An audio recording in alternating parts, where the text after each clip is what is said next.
When you flip a light switch, you expect it to work right. All of your appliances work because your power companies has electricity ready to transmit for a lot of customers. And utility companies have gotten really good at anticipating that demands, but a rise in solar energy protection is making their jobs a bit more complex. Here is a chart that explains why. It's showing demand for electricity at any given time of day. The power companies supply the least amount of power overnight and then it ramps up in the morning. Everyone's woken up and business gets going. Then at sunset, energy demand peaks.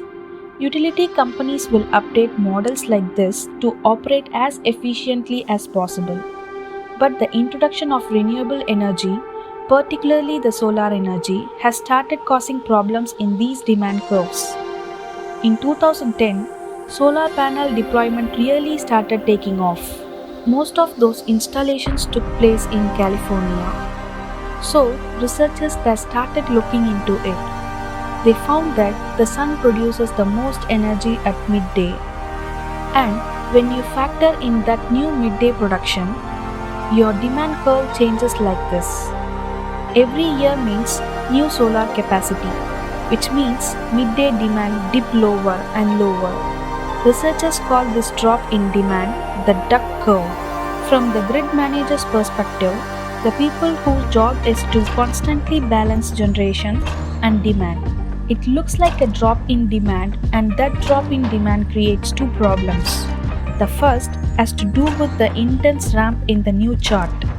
As the sun sets, solar energy production ends just as the demand for energy typically peaks.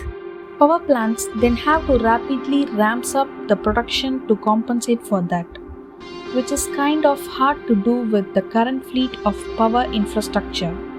The second problem is economic.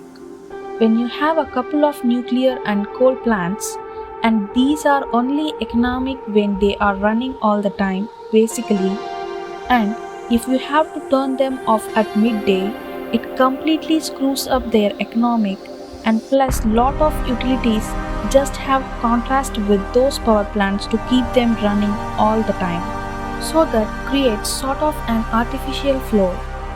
If solar generates too much power and there is no use for it, there is no one to consume it, then grid managers just have to turn some solar panels off.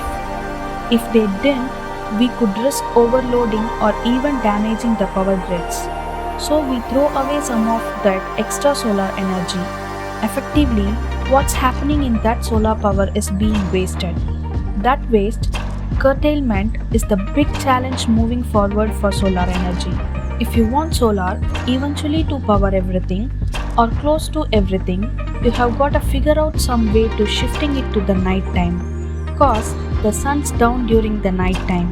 The more power that can be stored, the more you can sort of let solar rep.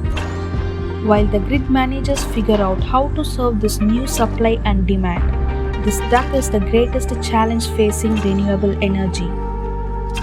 Thanks for watching.